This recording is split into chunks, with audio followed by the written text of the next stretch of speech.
Hello, good morning, and welcome to today's webinar, Understanding Durable Medical Equipment, presented by Minnesota Networking and Education in Assistive Technology, also known as Minnesota NEAT.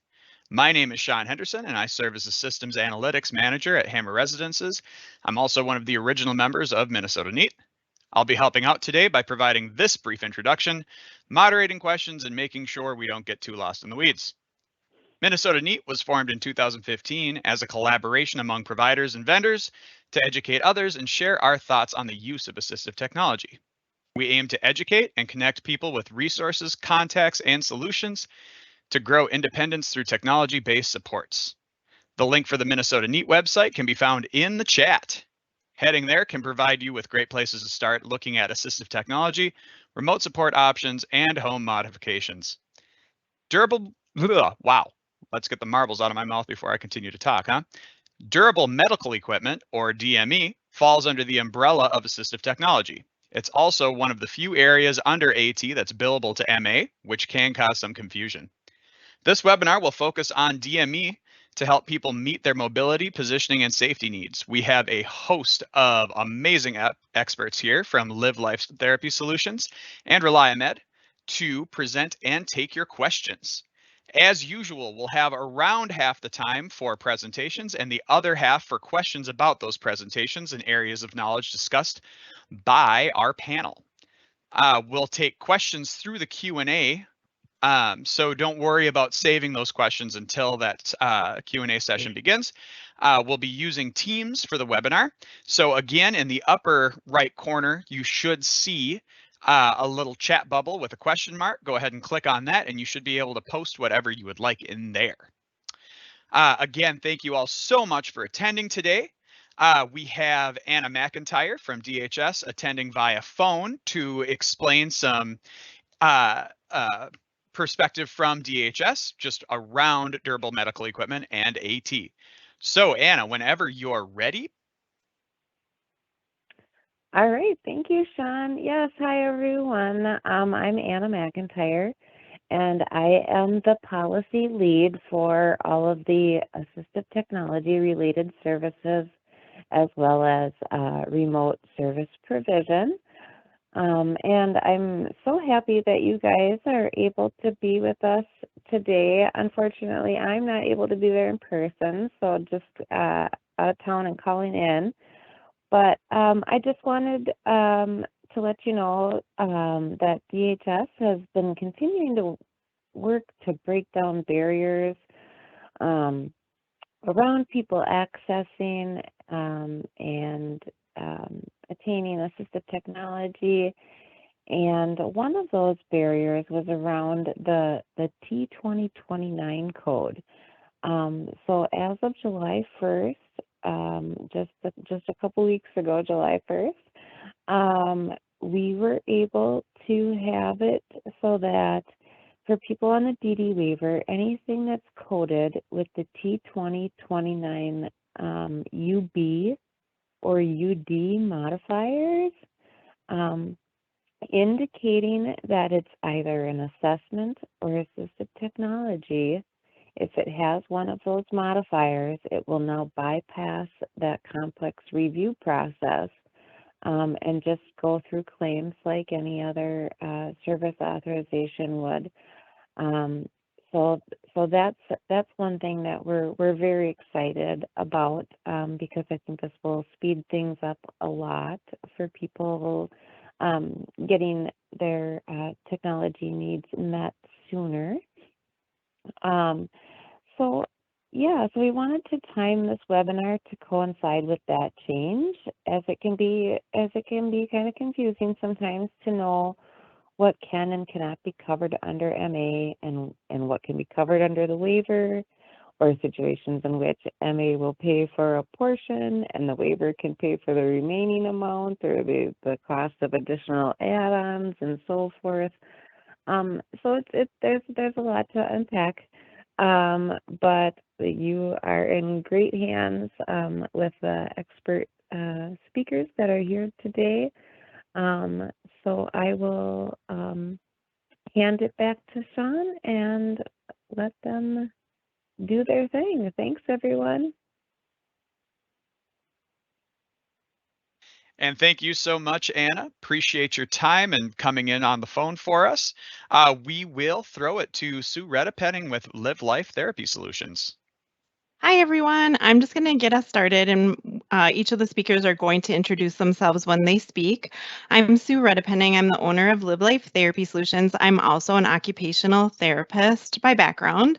When we talk about durable medical equipment today, I want to make sure you guys know that we're trying really hard to give the full perspective. So not just what our company does, but what can be performed in a clinic, what our company does, and what durable medical equipment providers do. And Reliable Medical has greatly donated their time to present with us today, but there are also other medical vendors people use. So what they present, it's important to know that is true for multiple medical vendors. So we're trying to represent the whole DME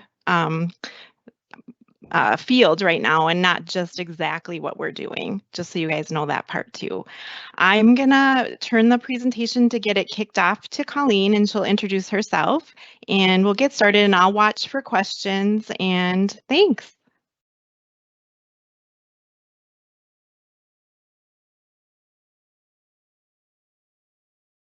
Sue, I'll wait till I can see the presentation.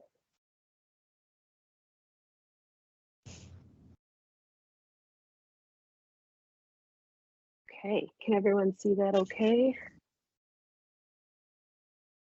So good morning. My name is Colleen Michaels. I'm a physical therapist with Live Life Therapy Solutions. Hopefully some or many of you are familiar with our services, but if not, we appreciate the opportunity to introduce ourselves.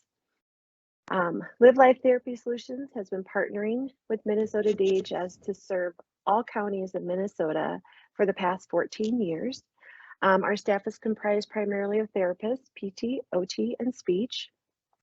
Several of us have also pursued additional certification as ATPs or assistive technology professionals and or accessibility specialists, enhancing our expertise with DME, AT, and home accessibility protocols. Our mission is to deliver person-centered solutions regarding DME, AT, and home mod to help individuals and families be safe, independent, and remain in their home of choice. And we use a team approach. The following slides have high applicability to both our OTs and PTs. We are speaking today, as others have mentioned, on the DME perspective and mainly from the PT perspective. We come from both clinical and school backgrounds, and we did consult with a clinic PT for current reference points in our presentation, and her information, unfortunately, she was not able to be here today, but her information is included in our contact slide. This presentation will be posted on the Minnesota NEAT website, so for a future reference point too. Okay, next slide, please. Our training objectives today are to review PT assessment and service areas and review Live Life PT's equipment assessment and how our service differs from other PT providers. We will leave time for questions at the end, but if you want to raise your hand or use the chat box, and I will try to pause, I'm happy to take questions as we go along. Okay. Thank you. PT assessment. So with Live Life, we try to help individuals remain living in or return to their home through advocacy for the individual and family, education and training, durable medical equipment or DME assessment, and home modifications assessment, including accessibility issues and safety needs. We do assess for both DME and home mod, and we'd love to do another future presentation on home mod at some point, but we focused on DME today. And I just wanted to add that DME and home mod often coexist to optimize the person's independence. We've had families express to us they feel they could only do equipment because they heard they had to stay low cost, and home mod is often more expensive. And we love to take the opportunity to educate them that the county and case managers, want to understand the lowest cost option that meets the need. And that's an important distinction and does not necessarily mean the cheapest solution. So that's always part of our discussion. So next slide. So now we'll move more specifically into DME assessments. Next slide. So DME defined, DME is often defined as having the ability to withstand repeated use. It's primarily used to serve a therapeutic purpose. It can be standard or complex rehab. Standard may have some adjustable features like a height adjustable shower chair, but it's not custom fitted to the person. And then based on standard or complex, that often defines the coverage criterion, like if a prescription is needed or if trials and additional medical documentation will be needed. And then our therapists have experience with both standard and complex options. Next slide, please. So DME can be allocated a medical or HCPC code, and this is what affords the eligibility to be considered for Medicare, MA, or private insurance coverage with the qualifying criterion met. DME can only be replaced every 3 to 5 years in most cases under what they call same or similar criterion. So we stated 3 to 5 years because adult products are typically 5 years as a reasonable life expectancy, but more pediatric items are considered as 3 years being a reasonable life expectancy. There are times when we would facilitate with a person having a repair assessment to basically see if the item can be totaled, meaning the repairs would be greater than or equal to the cost of replacement. And then if there's a change in medical condition requiring something new, not a replacement, but something new or a device with new components, that could potentially be considered sooner than 3 to 5 years.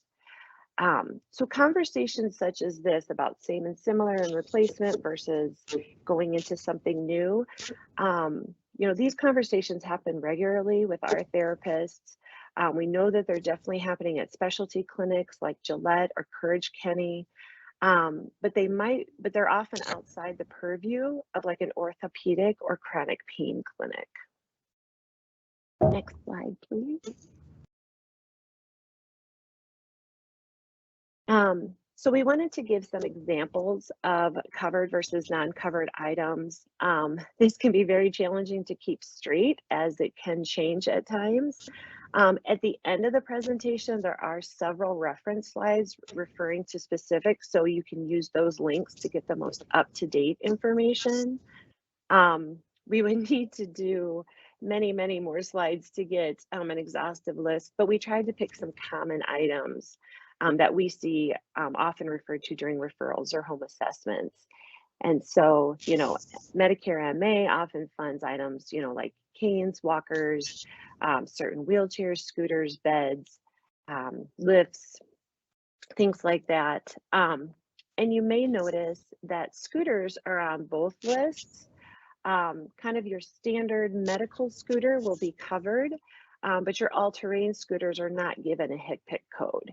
And that's what can be confusing sometimes because somebody wants a scooter, but they want to ramp up to an all-terrain type, and then it no longer has a HCPC code, meaning that it no longer is considered by MA because it's not considered to meet a medical need. So again, through those links, and then our medical companies help keep us up to date on this information, and the reliable reps might speak to that later. Any questions at this time? Okay, I'll keep going, but just let me know. All right, next slide.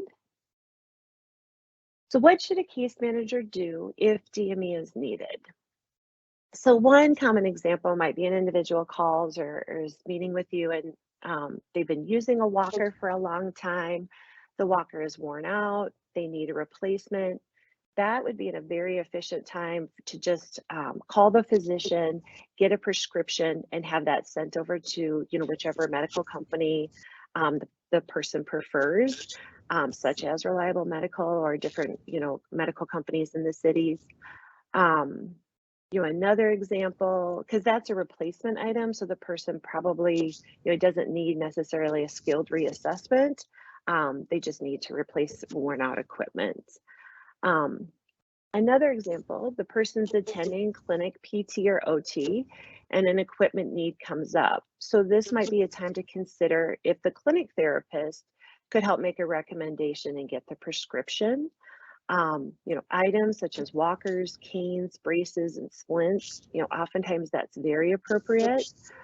Now, many orthopedic, sports, or chronic pain clinics, they might have to focus their plan of care on stretching, strengthening exercises, helping with medication reduction. So they might not be able to do that, and they might not have any knowledge or expertise in, simple items such as shower chairs, or more complex items such as power wheelchairs. They might not necessarily know how wide the person's tub is or what would fit into the home. And so, we value partnering. We can work alongside them. But we're happy to help in some of those situations. And we do see people and refer out to specialty seating clinics. Live Life therapists, we cannot do custom seating, and we don't have pressure mapping systems if wounds are the main concern. And so those are other times that we would partner too. Next slide. Some of the ways that we are unique from a clinic PT, or that, reasons why we get referrals, is individual might not use DME at the time. They're unsure what they need. Their need is complex or unique. The individual cannot leave their home or lacks access to consistent transportation. The DME item is not eligible for insurance coverage. Matching the DME to the home environment or a future home modification that they're having done is a concern, and follow through by the individual is a concern.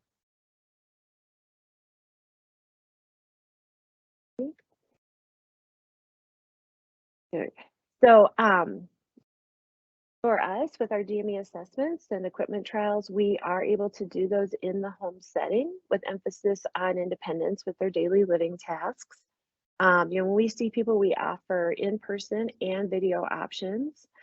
Our assessments are person-centered, matching the equipment to the person, caregiver, and living situation. And it's a significant advantage to us that we're able to see both the home with the layout, spacing, etc., how many persons live in the space, and how the person moves within their home. We also know that partnering with the counties is a huge advantage. The annual assessments can help outline a more detailed picture of the individual. The relationships and the trust they built with the county can help when they introduce us to come in. And so this is a big advantage too. Next slide, please. So with Live Life, we have knowledge of equipment throughout the lifespan. We can serve the children, we can serve children or youth all the way up to elderly clients with mild and severe disability levels. We have knowledge of new and innovative or emerging technologies and equipment, and we team with a variety of medical suppliers across Minnesota, seeking and retaining partners across counties, different contractors, manufacturing, medical reps, the wide assortment. We strive to team, and we like to stay at the forefront of equipment funding and options. Next slide. So, and we will follow equipment through the entire insurance or waiver consideration process. We're not just coming in for an assessment, and so we can help answer questions or see where those roadblocks occur. We coordinate with waiver for equipment not covered and by insurance, and we consider whether equipment meets a need even when doing a home mod assessment.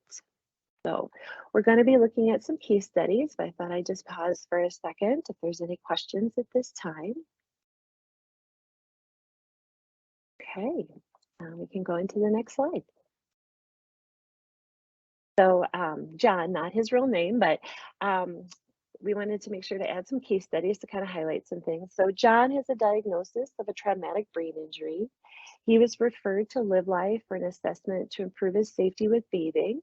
So we were able to trial a Tub Buddy shower system with him, get that into the home, make sure that worked out well for his home and himself. And then we were able to get the shower system ordered and installed, and that eliminated the need for a larger home modification.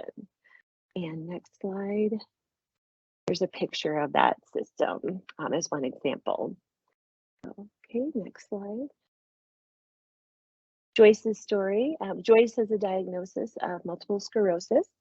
Due to decreased head control, she's no longer able to drive her wheelchair with her with her chin control, with her chin drive system. So we were able to trial power wheelchairs using eye gaze systems, and then give training both at before she got it, at time of delivery and afterwards, and led to her being comfortable driving. And on the next slide, there's a photo of one particular eye gaze driving system. Okay, and then Sue, I'm going to turn it over to Sue for a couple minutes to highlight some OT and speech equipment. Yeah, we didn't want to forget to outline that there are durable medical equipment devices that are covered that are more speech and OT related, and there's some emerging things that are changing. So I wanted to go over that today too. Speech generating devices or communication devices for somebody who cannot speak with their voice. So this is a computerized system that speaks for that person. They can be a tablet all the way up through a larger computer, and it can be something that the person touches to be able to express what they want the device to say. And it might be something that they touch letters to spell. It might be something they touch pictures to say the words that they want to say.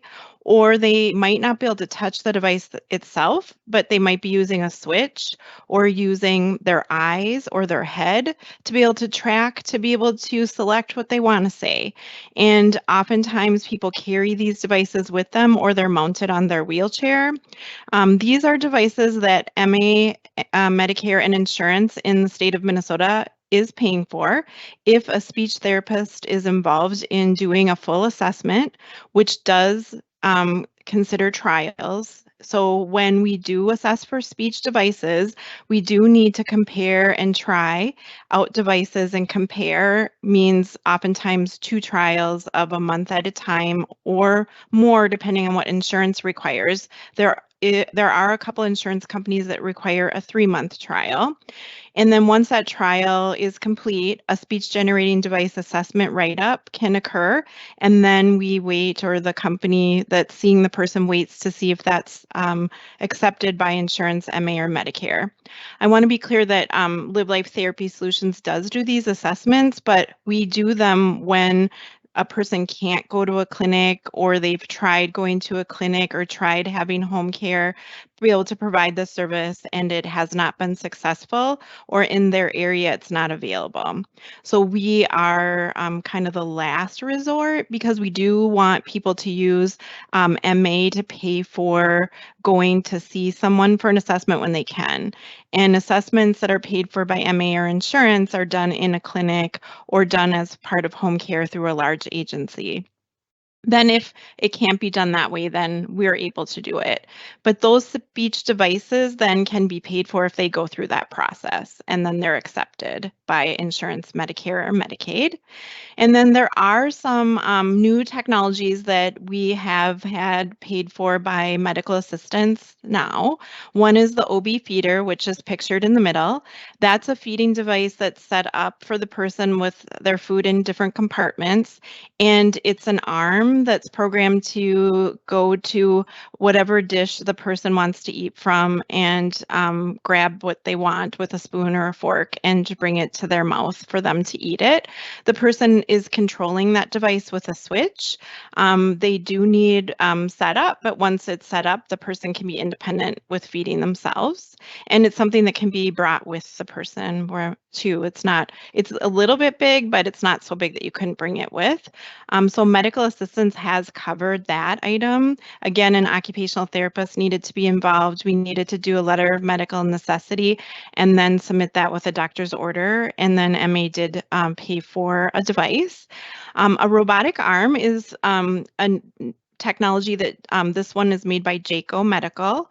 This is a device that we ordered through a durable medical equipment company, and it was for somebody with a high-level spinal cord injury, and he uses it to pick things up off the floor. He uses it to feed himself. He uses it to push elevator buttons, to be able to push the remote buttons to get into and out of his home. It's really opened up a lot for him to be able to do on his own, and medical assistants did pay pay for that, and we went through a medical device company to do the ordering. And it was something that was new that there had been 2 others paid for in Minnesota, and so we tried to, for our person, get it paid for, and we did. So once some newer things start to get paid for by insurance and by medical assistance and fully covered, then we start to know we can explore that. MA, Medicare, and insurance do have a lot of equipment that's written out of what they'll pay for, and then you don't pursue those options for those devices. But for the ones that we know that can go that direction, we're able to do that. So I wanted to share these with you too. Thanks.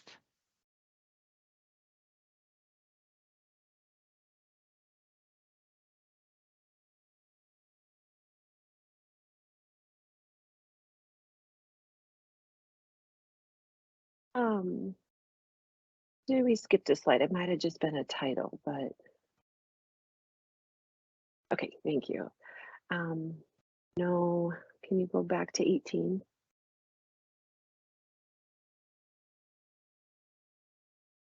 Thanks.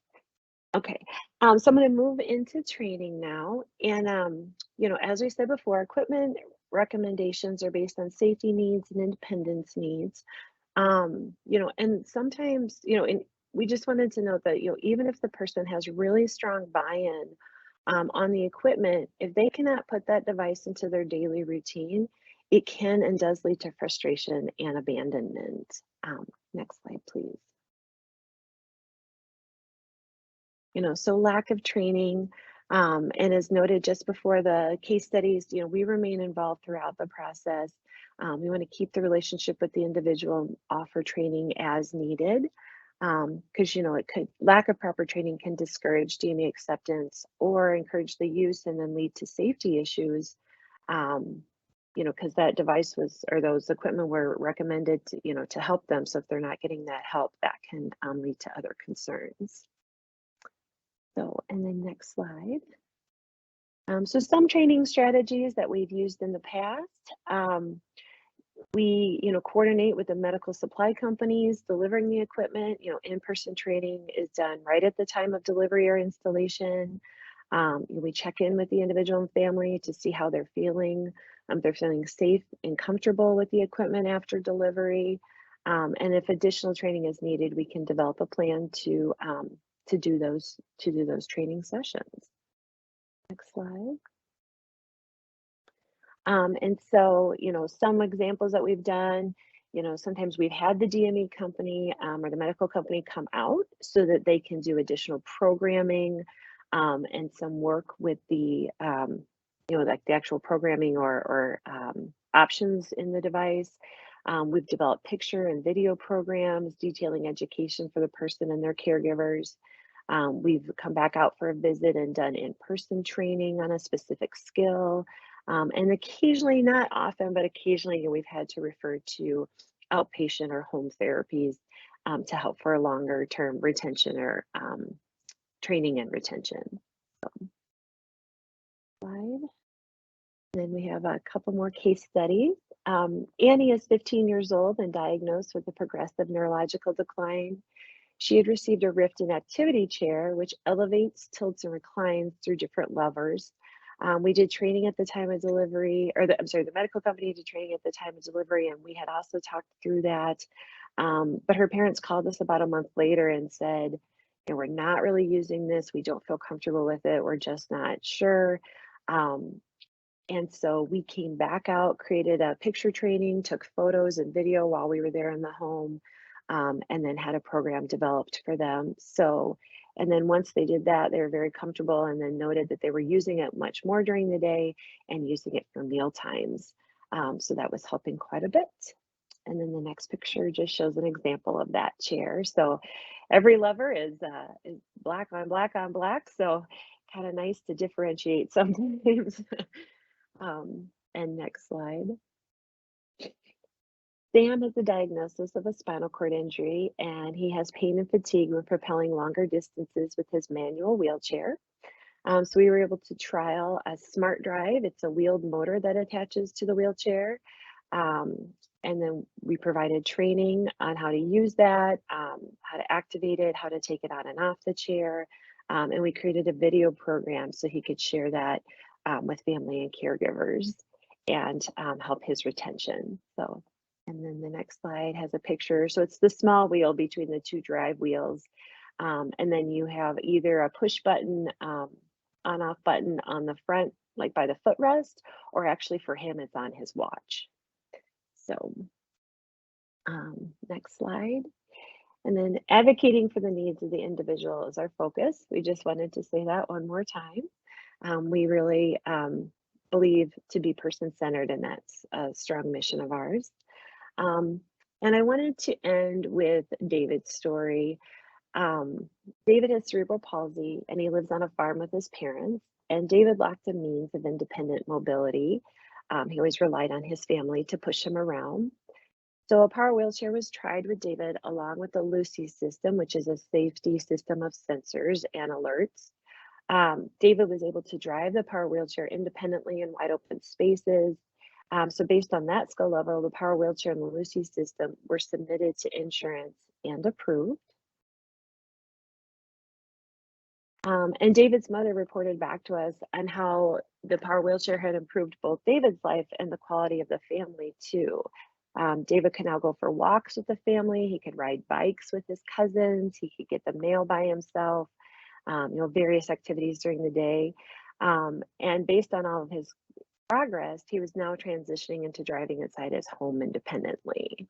Power mobility has at times been underutilized. This can relate to several factors, but one factor is fear from the person, fear from the family, and perhaps even fear of an uncertain outcome by the clinician. We don't go blindly into situations, but we feel like we do have the expertise to stay with the person, to do trials, to do training, and educate and help facilitate, successful transitions to devices, and gradual changes with the program. You're doing different staging. Like with David, it's not typical to start in an outside environment, but that's where he needed to be to get some of that orientation. And then he's moving into, more the home and with tighter turns. And that was a very successful way to help him with that. So next slide. And we thank you for your time and attention. We're happy to offer any, or happy to answer any questions. And I'll just make a quick note. There's a couple slides following this on lift chairs. We can help people with lift chairs. And you can flip through these, or if you want to stay on the thank you slide, if people want to look at our information, whichever. But we just wanted to include this because sometimes there's some questions that we ask, some home considerations that I've noted here, but really this, this doesn't need like a seating clinic or a letter from a therapist. It's just based on the doctor's prescription.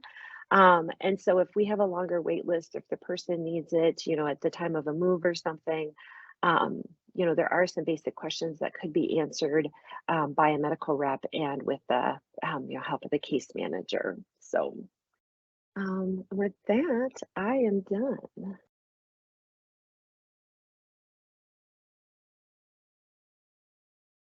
Okay, I'm going to stop sharing our screen, and you guys will have this resource, and it'll be available on the Minnesota NEAT website, and you'll have all the links that Colleen has. I want to now let Reliable Medical share what they're going to be presenting. Go ahead, guys. Hello, I'm Adam Schiller, ATP with Reliable Medical Supply. I'm Nick Craig from Reliable Medical Supply, also on ATP. Reliable services the majority of Minnesota. We go out to the homes and also in clinic to meet with both the clinicians and the clients to assess the needs for mobility, or not really home mods, but also with like bathing equipment, durable medical complex rehab supplies. So yeah, we cover most of the state except for the northern part of it. We don't really cover, but from the metro St. Cloud area down to Rochester. So Couple questions that we wanted to say is, when should we get an ATP involved, an OT involved, and a PT involved to assess what kind of equipment we should get? I feel if it is a long-term case where the client's going to need either a power chair, manual chair, or gait trainer, we should always have an OT or PT involved, as well as an ATP, so we can assess the situation. There are cases that we do go out and realize that we're not needed at that time, but at least then we know we're getting the right product for the client. There are certain cases where you can go off the internet and just buy a sling or something minor, but I feel like we should really have a true evaluation, assess the needs of the client in the home. The outcomes of that are really well. And there's a various types of equipment out there, and we're going to go over that. I'm going to share our screen here. So we're going to start from, are we able to see our screen? Nope. Yeah. Go up to share and then click the screen that you'd like.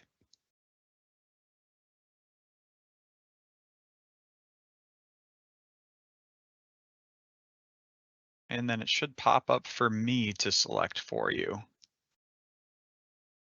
Oh. You see it yet, Sean? I do not. Oh, hit window. Yep, down on There the we bottom go. now. Yep. So we're going to start with So yep, put that. So we're going to start from, because Nick and I both work with pediatrics to geriatrics. We're going to start with some basic things and work a little bit more into our complex equipment.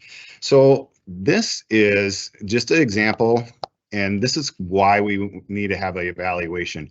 A lot of times we do not know what kind of equipment we're going to need until we actually go out there, see the home, see the client in the piece of equipment, talk to family. I might have a really good idea for something. The therapist might have a really good idea of something, but mom says, no, this is what our real life is like. This is why we need this equipment.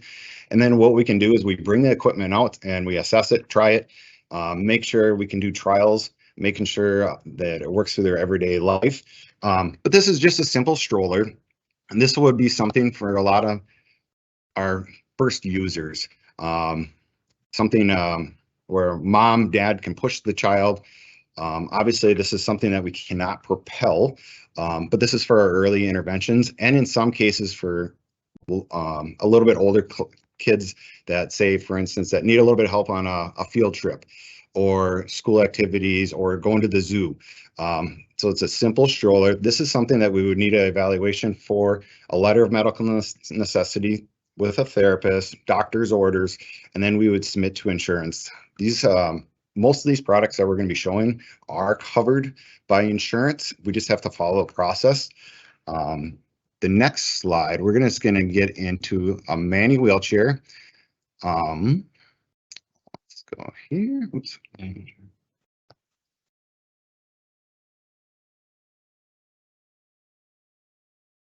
So there are various types of different manual wheelchairs. You can go from, let's pull on one up for us here.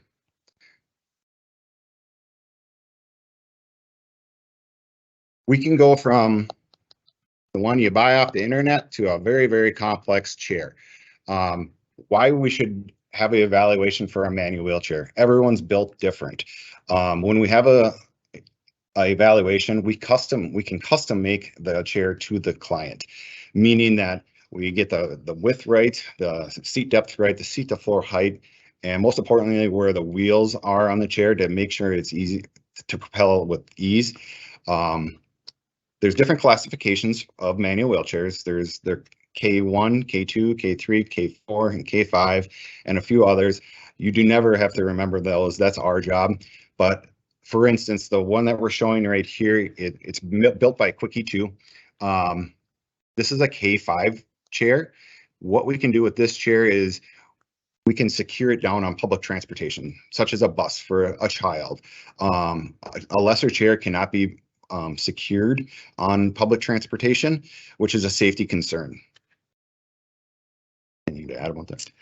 No, nope, I got cover that. Next, what we would be doing, so say if we had a child or an adult that is not able to propel a manual wheelchair, I think one of the other speakers did touch on power assist a little bit. That's always something that we can add on most manual wheelchairs. It's a very, very neat feature, but in some cases that does not work. For instance, if we had some rough terrain or uneven terrain, that power assist is going to help going up ramps and on flat surfaces. But if we get into rough terrain, it's going to be a little bit more difficult. So then we would get into our power mobility. That's where we can do multiple different things. So, and again, this is just a power wheelchair. There is various different types of power mobility, and when we have that evaluation, we can assess that. So I'm going to show a couple different chairs here. This is a chair that we're going to start with first. This is a Permobil M3. What the M means is it means mid-wheel drive. We're going to get you a better picture right here. So the drive tires are right in the middle. What the advantage of this chair is that it can take a very tight turn radius. So say if we have someone in a very small apartment, or just is in public bathrooms and stuff like that, this chair works very well because it turns on a very zero turn radius. Again, this is another reason why we do have evaluations with therapists and the clients, so we can assess this situation. But there's multiple different seating features as well that we can do on power chairs for specific needs. So this right here, the chair is just in a static position. A lot of times that's a good driving position.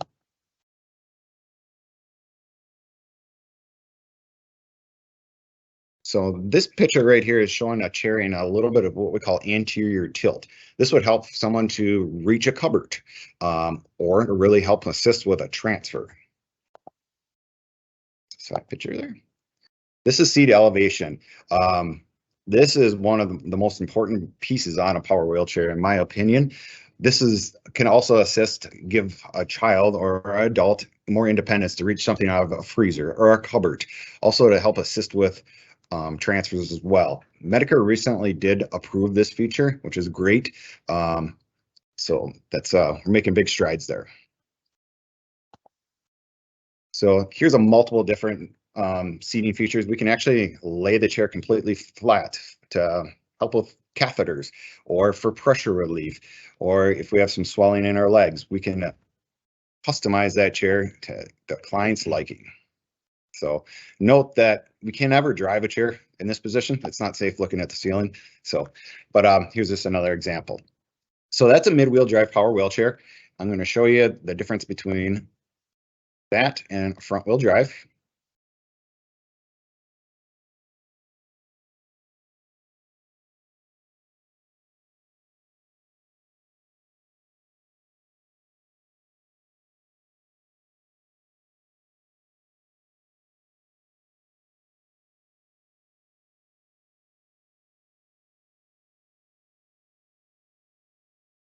So here is a front-wheel drive standing power wheelchair.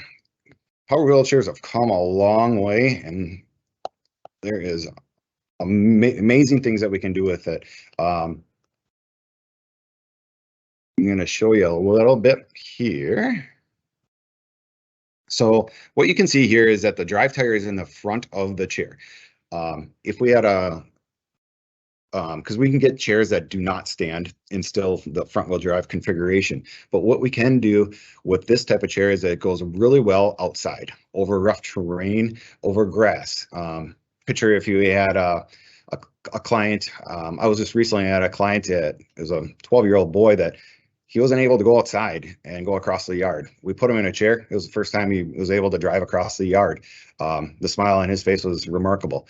So we're trialing chairs with him. But there's multiple different ways of driving this chair. As you can see, This chair is in a very tilted position with the elevating leg rest and reclining backrest, which is going to offer really good pressure relief. This would help if a client had pressure sores.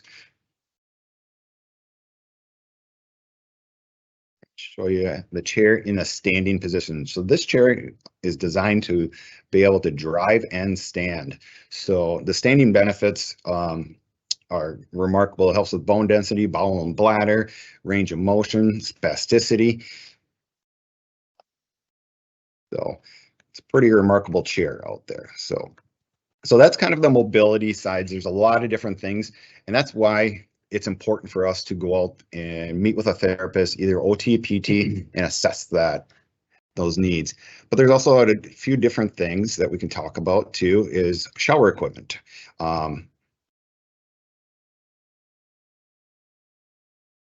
For instance, there is various different types of shower equipment. It can go from the simple as a simple commode or a complex shower chair and commode that tilts for roll-in showers. So this is just an example of a RAS shower chair. It's made out of stainless steel. It's going to last a very, very, very long time. They make various ones. They make ones that the caregiver or the attendants can propel, and they also make ones that attendants push. Again, the reason why we need to go out there is because we have to make sure these products fit in the shower. Sometimes a shower, we can talk to a client over the phone. Yeah, no problem. It's going to fit in my shower. And we get out there and the shower is only 28 inches wide. And we do not want to get a piece of equipment ordered in and it doesn't ultimately work. So we always have to make sure. Now there was some different cases where the client doesn't have a roll-in shower, and there's products for that as well. There is tub transfer system. And again, multiple different ones on the market. This is just an example, but this is a tub transfer system where we would have this piece sitting in the tub, and this would slide over the tub to help with that transition piece over the top of the tub. This will allow a client to take a shower, which is very nice. Again, this is very important for us to make sure this fits, because there's different custom things that we can do to that, and we have to take various measurements for that as well. Next, we'll show you a few things from Riften. What's that? Bathroom. Yep. Actually, I would get back there. There's one other situation where maybe a shower chair doesn't work. Or a tub transfer, but it does not work. We use a lot of these in a lot of different situations. So here's a bath lift where this would be sat into the bathtub, and it can raise and lower where the client can self-transfer or have assist, and they would sit in there and they would push a button and they would get lowered down into the bathtub. And then it also helps assist them to get out of the bathtub. There's been a lot of studies, a lot of injuries of clients transferring out of a slippery bathtub and falling. This helps that dramatically. So we'll get into some Riften products here just briefly. Riften makes a lot of different products out there, from adaptive tricycles. This is something that insurance typically does not cover because it's a non-coded benefit, and that would have to go to our waivers for that. So again, we would have evaluation for that as well.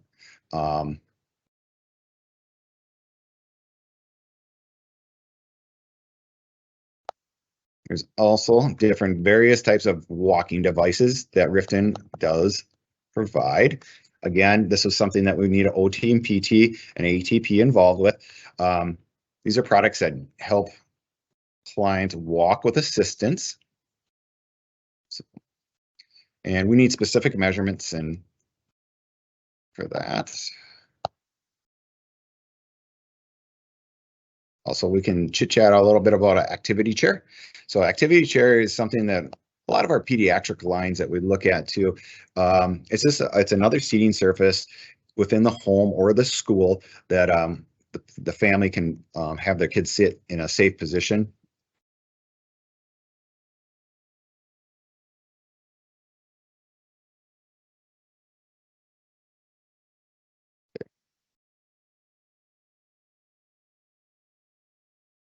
So some products are covered and some products are not. I think I can be done sharing my screen here.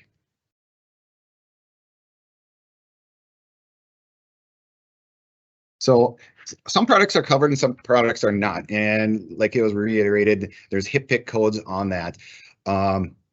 That's up to, that will help you determine that. It's just, I can't put enough focus on how important it is for us to do evaluation if we even have a question.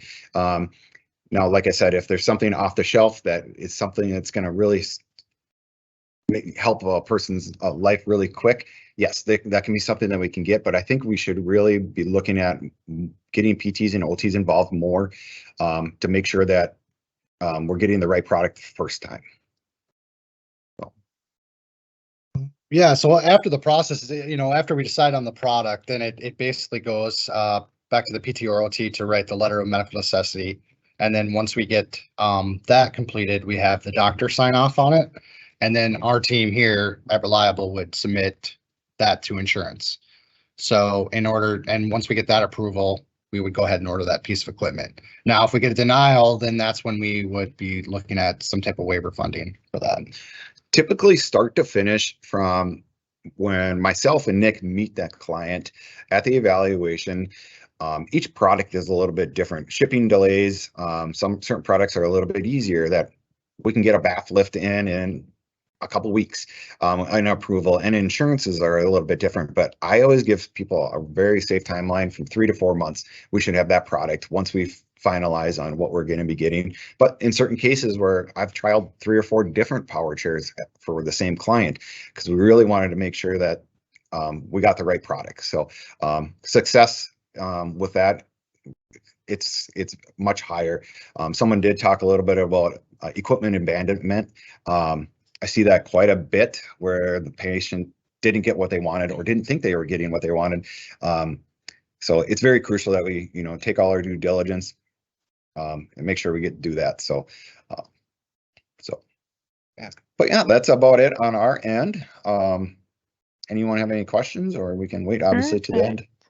I do have a couple questions that came in, and some are related to Colleen and Jody. So we'll do those first, and then we'll see what comes in for you guys. But that was great. Thank you. One thing I wanted to cover is weighted blankets. And I didn't put weighted blankets on, even though on the MA website, it does show that they are covered. The problem is that they are not covered at full cost right now. And even if the waiver were to pick up part of it, there right now is no medical vendor that's willing to order those. So in our state, we've moved on to them being waiver billable for now, but it is something that Anna and I will talk about, and we'll talk to the durable medical equipment vendors just to see if it could be something that could be partially paid for by MA and partially paid for by waiver. Sometimes it can't be because of the way the rule or policy is written. So I just want to throw that out there so you guys know it's something we're looking at. But right now, weighted blankets are not covered by MA because they're not getting fully paid for. So that's one thing that I didn't have on there, and that was the reason why. And then there was a question that came in that says, who makes the greater than or equal to call to allow for a bypass to same or similar product? I think that's for Colleen and Jody. What is the question again, Sue? Yep. So it was regarding if like you're doing a repair assessment. Yes. So typically, no, it's a good question. I'm just trying to yeah, so like for example, like you have a wheelchair that somebody says is not performing well, but then you look and it's only 3 years old. And so then I would call in like whoever they got the chair with, like Reliable Medical, and we would start that conversation. So, hey, what have you guys done? Have you already done a bunch of repairs? Is this the first time, this might be the first time they're hearing from the person. So it's like, okay, the first step is let's come out. It's very possible you might need the small front wheels replaced, the casters replaced, you know, some cleanup, some things like that. And so, but then Reliable is going to come out, and there's been there's been times where it's like, oh, I got a new armrest pad and I got new casters and my chair feels brand new. And that was really what my concern was. Person's totally happy, their life, you know, their chair lives on, you know, no major disruption to their schedule. But then other times Reliable comes out and they're like, oh yeah, there's some major, you know, there's some axle bending. They are now overweight capacity. You know, something has changed, and then we can start that trial process for something new. So I hope that helps. We can So touch that on is that. something. Yeah, and I was going to say, and Adam and Yeah. Nick, because I know, I mean, people like do call in directly for repairs and stuff Yep. too. So it doesn't necessarily have to go through us. But if I see that situation, that's one thing that I want to get started. So One thing, if say for instance, say if we had a wheelchair user that was if they're going to use their wheelchair, we want them to use it, but they're very hard on it. Let's just say 3 years old, but they haven't had a weight change, and the chair still fits, but it is just simply beat up. We will, either myself or Nick goes out there, or we actually have a team of technicians, and we can do a cost versus replacement. Basically, we assessed all the things that are broke on it, and does it make more sense to get a new chair or fix the chair? Because we have to add labor to fixing that, and sometimes these chairs definitely don't come apart like they do when they're brand new. So things tend to break even more when we start ripping apart chairs. But there's a lot of simple things. But when we deliver chairs, their final chairs, we also go over the process of service. When we don't want these patients to have completely flat tires before they call us. But we want to make sure this chair is serviceable throughout the lifespan of that. And then the last question that came in after Colleen and Jody presented, but I'm just seeing it now, is what other examples can you give where a smart drive on a manual wheelchair would be appropriate? When would a smart drive be more appropriate for a person versus a power wheelchair? So they're trying to understand the difference. So I'm Jody. I'm also a physical therapist that works at Live Life Therapy Solutions.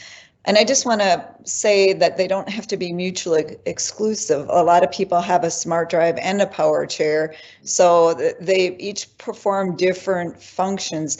As an example, Adam and I saw somebody up north, and he lives on a rough terrain, and he needs a power chair to be able to go hunting with his father and things like that. He also works, and he's unable to push himself to the bathroom, so he could use a power assist on his manual chair to be able to get to the bathroom. He does not yet have transportation to be able to transport the power chair, and that's an example of why both would be needed. So, but when you're looking at, I think about a person that is, and Adam and Nick, please answer too, but if the person is just wanting to like they want to get around on smooth terrain like shopping malls, Mall of America, those types of things, then a power assist may be helpful. If they really want to get out in the world, then a power chair may be the right answer. And again, both might be needed. And if I can just chime in for a second, I know some people I've worked with in case studies I've been familiar with is if a person travels like regularly on an airplane, a smart drive can be a wonderful option for them because they can't stay in the power wheelchair on the airplane. So, you know, they're put, I don't know if you've ever seen it when you walk on a plane, but they're put in those little chairs to get into a seat. Their batteries have to be packaged up. I mean, there's lots of regulations, and power chairs are often damaged significantly by airlines. And then when they get to Europe, they might not have the charging capacity. Like there's just a lot that goes into that, but people have very successfully traveled, and they can take the smart drive all the way up to the jetway, click it off, put it in their backpack, and get onto the airplane.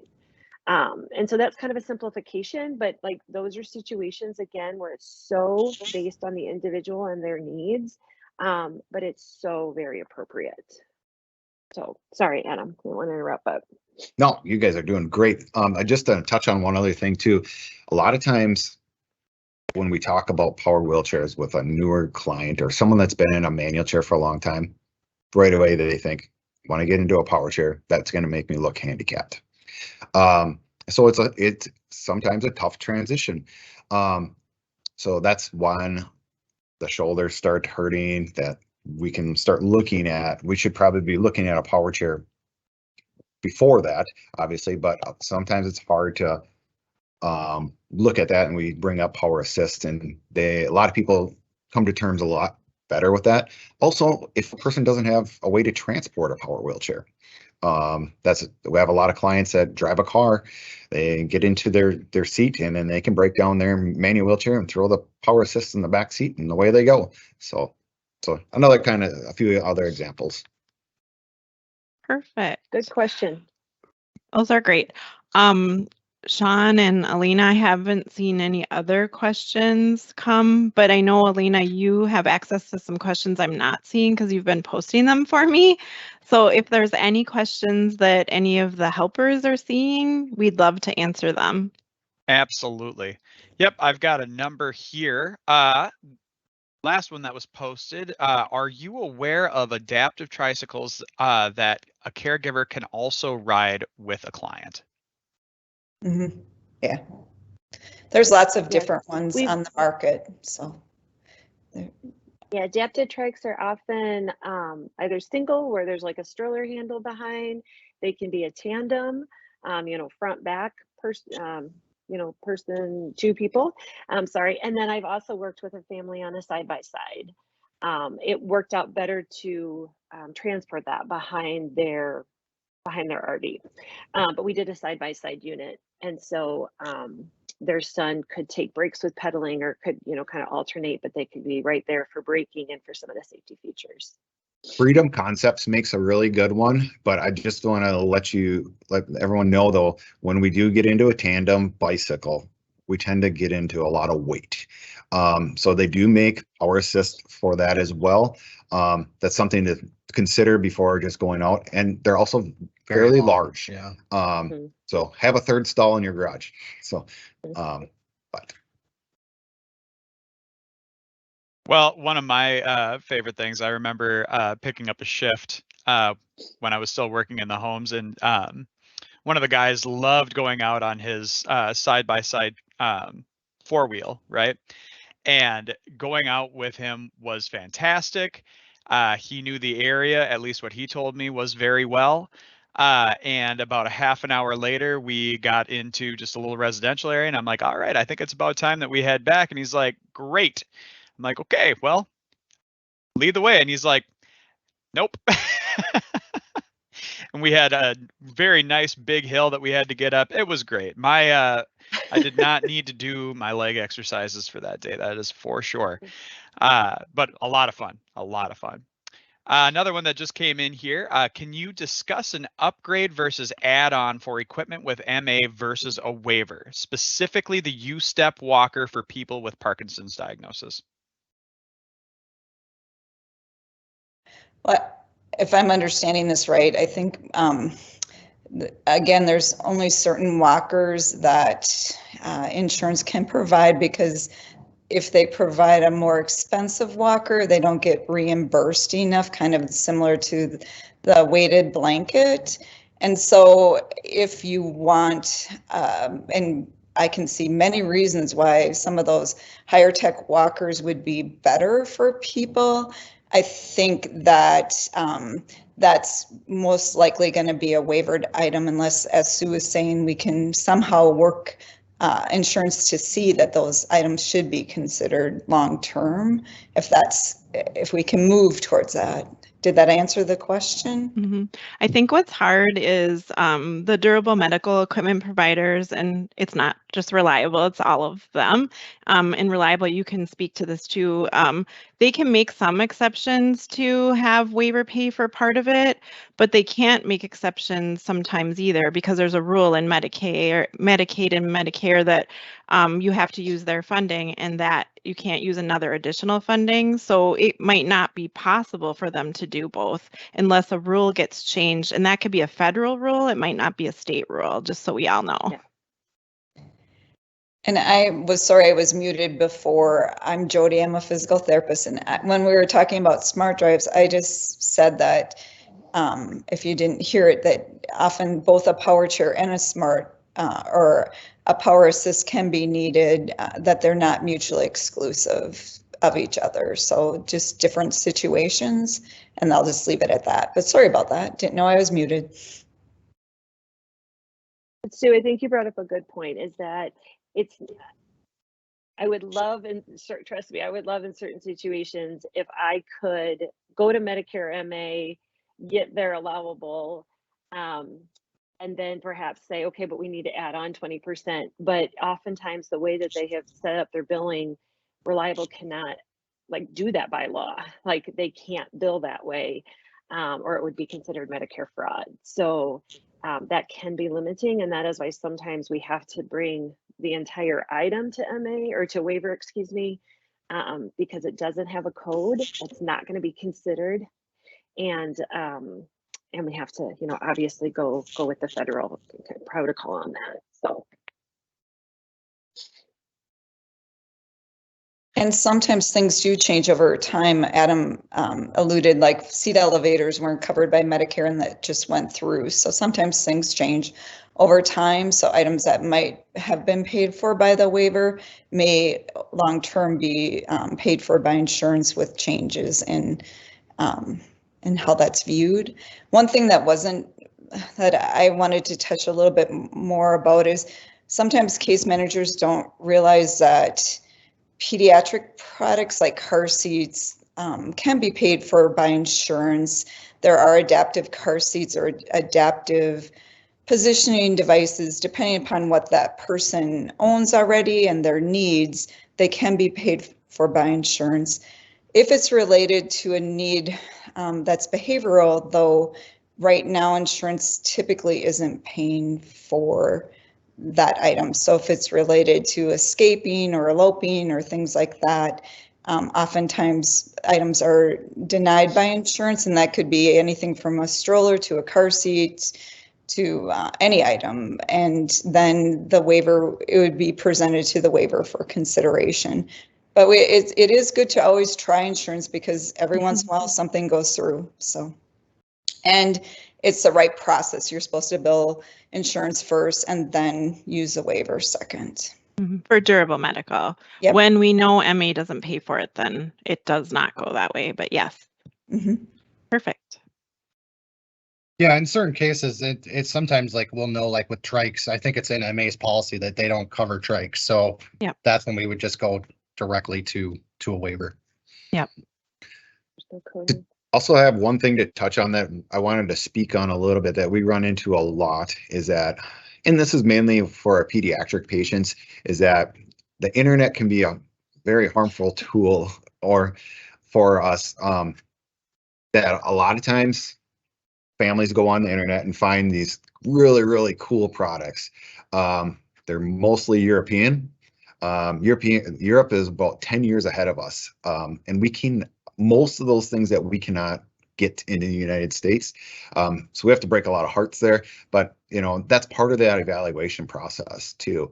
Jody and I just did one too, that a mom had this really cool manual wheelchair that she wanted for her child, and I couldn't get it.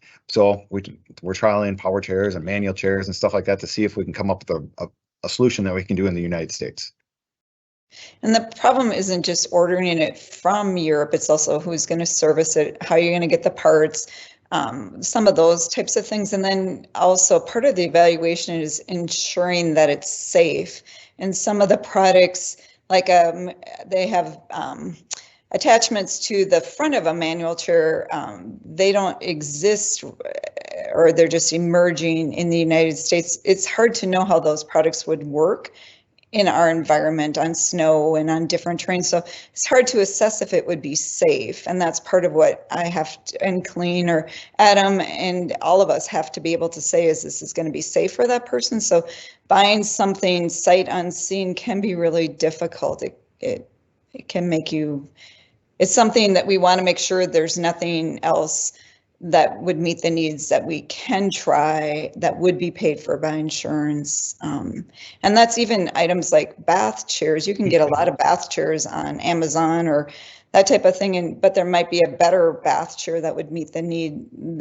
As Adam showed those different bath chairs, sometimes they work in certain bathrooms. So I've seen a lot of people have roll-in showers and a bath bench, and that really doesn't make sense. The roll-in shower is supposed to allow for a mobile shower chair, so you cut down on transfers, so that person only has to transfer from the bed and then roll into the shower and then transfer back into the bed. So it just something to consider, that when we try to help people, sometimes doing things that are easiest may not be what's needed long term or what would keep them safe. So. And also, I think the one thing that I explain to people all the time that we see is that as OTs and PTs, it's our license that's on the line. It's also the DME licenses that are on the line. We need to make choices on products that aren't just on Amazon, because Amazon products now come from all over the world, and we can't be experts in all of those things and to know what's safe and things. So we do need to, for durable medical equipment, make sure it meets standards, because these are safety things that are heavy or need to last for a longer period of time, and there are payment resources for them in the United States. And if we work through a durable medical company and we stick to the products that are durable medical products, those have been tested and tried and can be trialed. And so there are products like that that we won't, as a company for Live Life Therapy Solutions, go to Amazon for. Simple little things like assistive technology, like a smart home, like Alexa, yes. But when we're talking about durable medical equipment, no. And that's a wonderful conversation to have, with the person. They're doing their research, they're doing what they know, so, but it's a great conversation to have. I always tell people, thank you for your diligence, and then here's some concerns, or here's why we're looking at this, and but it helps open the discussion. So we can certainly honor that, but we will explain to them, that we want to give them the best product out there. So. And as Adam alluded to, and this happens with any ATP that I work with, sometimes when you try the product, the parent or the client or the person is surprised at what a power chair is like, or how the shower chair works, or things like that, that when they first think about it, it seems they're not, they're rejecting it. But once they see it in person, it surprises them how it might meet their needs. So the actual trial, so I always try to talk about the fact that we have to look at all the equipment that could be paid for by insurance first, just make sure that won't meet the need. And through that process, a lot of times they like the insurance products. So.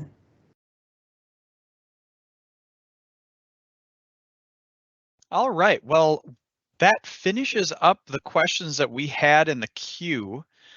So those of you that are in attendance here, if you've heard something that sparked an idea or anything like that, please go ahead and post it in the Q&A. And I just want to open it up here now that we've kind of gotten into more of a conversation. Jody, Sue, Colleen, Nick, Adam, has anything kind of come up now that you want to extrapolate more on, or something that's come to mind?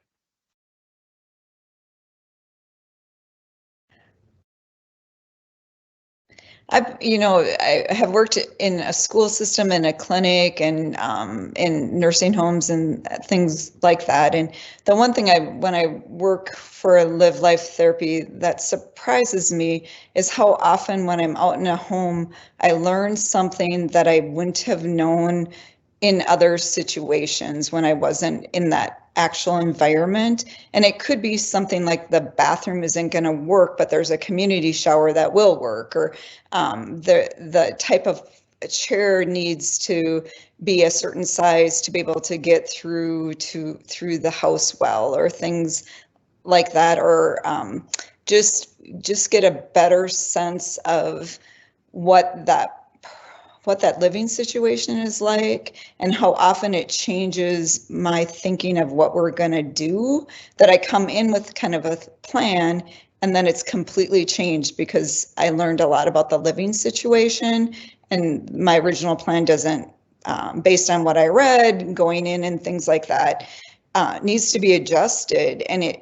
And also just, I think when you're in someone's home, you really learn a lot about their executive functions, their memory, kind of their safety skills. And so how that might make me pick a different project, like a Lucy system, which was something Colleen mentioned, on a power chair that could help with safety, if I notice that that person has some vision issues or things like that, that it may not have come up in a clinic visit. So in a clinic visit, when you drive a power chair, you're in a flat environment. If you're at home with somebody, you can go in their neighborhood on the curb cuts, you can see how rough the roads are out there, that type of thing, as long as it's not the middle of the winter. So you get a better sense of what's going to work out for that person, I guess. And so it's been, and there are other home therapy services than just technology for home live life therapy, but it really does add an element to the assessment that leads to better outcomes, I think. The only other thing that I would say is that we do want you to use home health agencies when they're available for OT and PT, of course. There are times where they are not experienced in certain things, so be sure to let them tell you that. And then if they can do it, they also are under the medical model for their payment structure for their services. And so I know I did home care, and during home care sessions, I had very limited amount of time I could spend with the person. So even though I might recommend a bath bench or shower chair or things like that, because I was under MA rules or Medicare rules, I had to be in and out quicker than maybe they would need for training. And so had I known about a company like ours, which didn't exist back then, or someone that could stay in longer that can bill waiver, and I'm hoping more and more therapists consider signing up to bill waiver, I do think that allows us to be person-centered and then to get approvals when needed for those people that do need more time. We want everyone to be safe. We want the equipment to be used. And we do a lot of follow-up with the people we see so that we know our equipment's being used, and we go back out if they're having questions or trouble. And I don't think in the medical model they can always do that. So that's why we love to partner, and we'd love to see more agencies like ours doing what we do, because there's a lot of this that's needed out there. And I do think people who have a significant disability do need therapists that can bill the waiver. I have one thing that I can touch on a little bit, and I think it's for everyone. And the one thing that we need to work on is education, because it continues to amaze me when I go to a kid's or a house. It doesn't necessarily have to be a kid, and they have no equipment, and they need a manual chair, they need a walker, they need multiple pieces of equipment. And we sit down with therapists or myself, and we talk with mom, dad, and then they just break down because they didn't realize this stuff was out there. And it boggles my mind how they slip through those cracks. So education on our part, reliable therapists, social workers, everyone, we just have to focus on that, I think, a lot.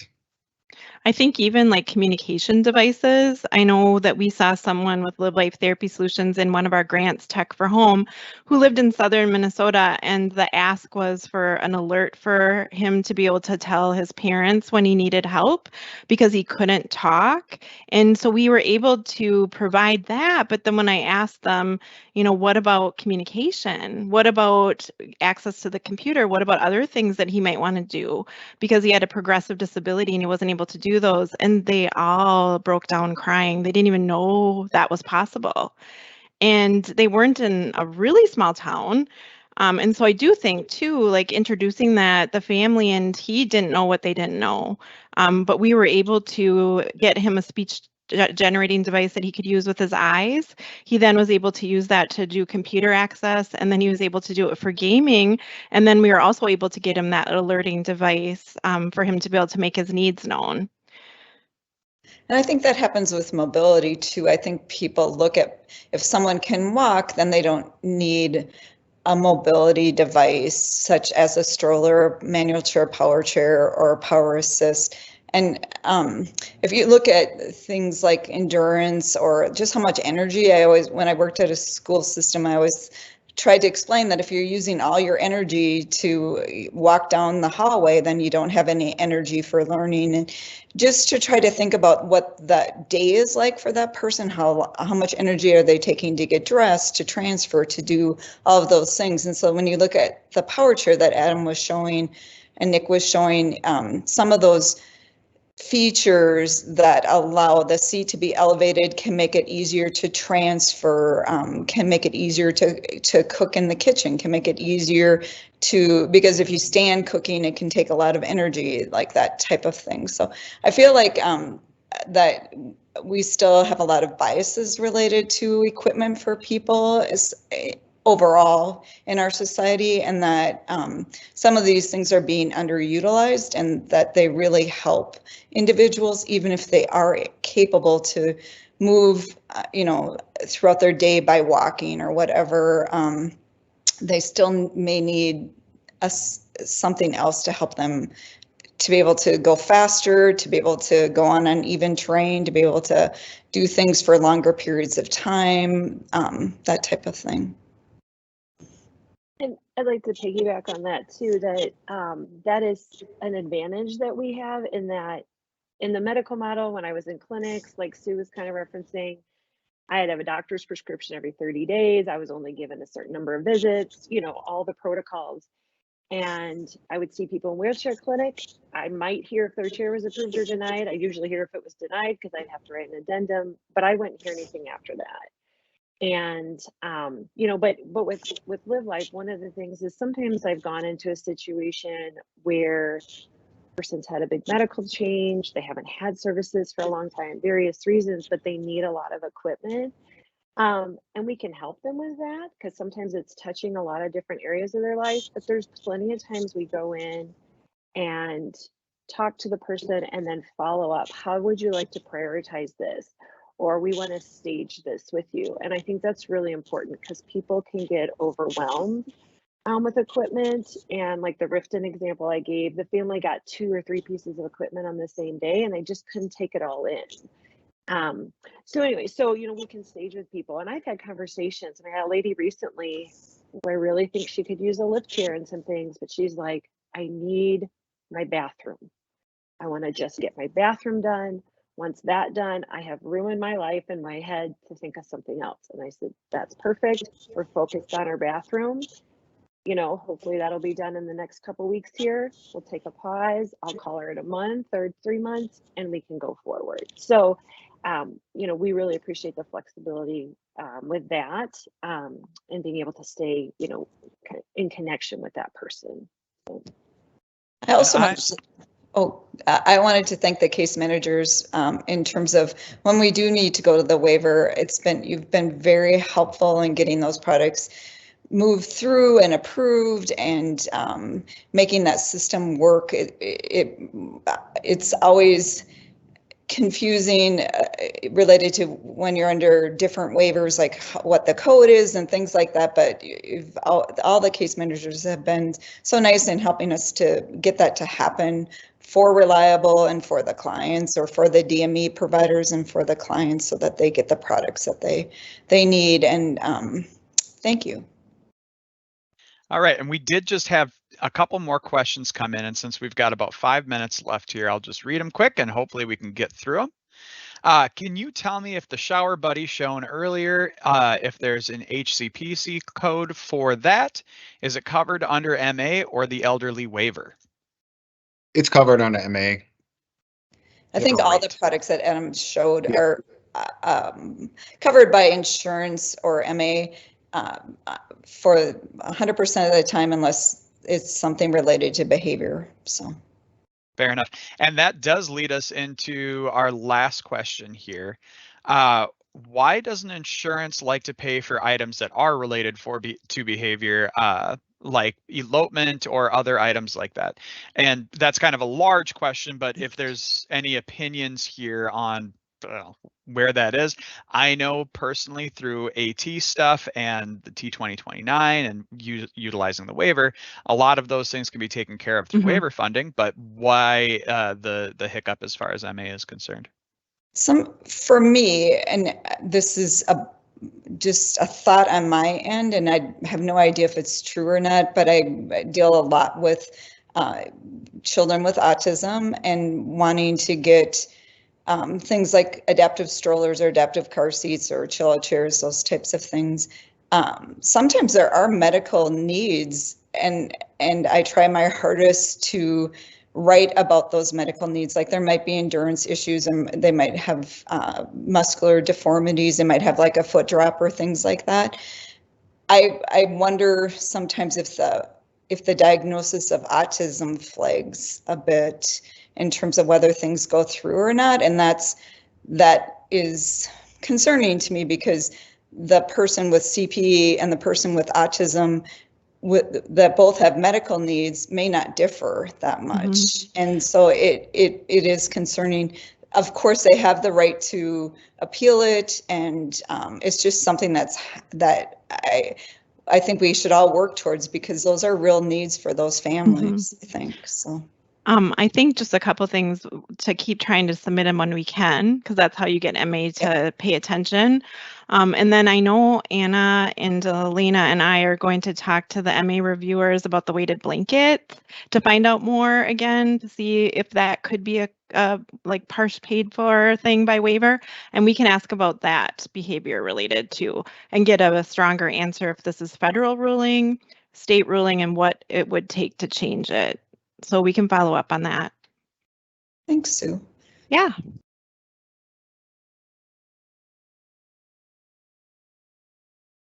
Fantastic. Well, that is the end of our questions here, and we are nearing the end of our time. If there are any final thoughts, happy to have them now. Otherwise, we can look at closing down here. All right. Well, once again, we had Sue Redepenning, Jody Roos, and Colleen Michaels from Live Life Therapy Solutions. Thank you all so much for coming out. And we had Nick, what was your last name again? I'm sorry. Craig. Nick Craig and Adam Schiller from Reliamed. Fantastic group of panelists. Thank you all so very much for your time and energy and talking to everybody today. Again, I've been Sean Henderson with Minnesota NEAT. We also had Chanel Calhoun and Elena Gallagher on helping me out with getting your questions in the queue and getting everything figured out for you. This webinar has been recorded and will be available on the website, which I did post in the Q&A as an announcement. Go ahead and head over there for any kind of information that you might be looking for regarding this webinar and other webinars that we've done previously. As Adam had said, education is a huge thing, and having people know that these things are available is the biggest hurdle that I think a lot of us encounter. So again, to all the attendees that are here, thank you so much for being available to that and learning more about a side of supports that isn't necessarily the most common. And that's about it.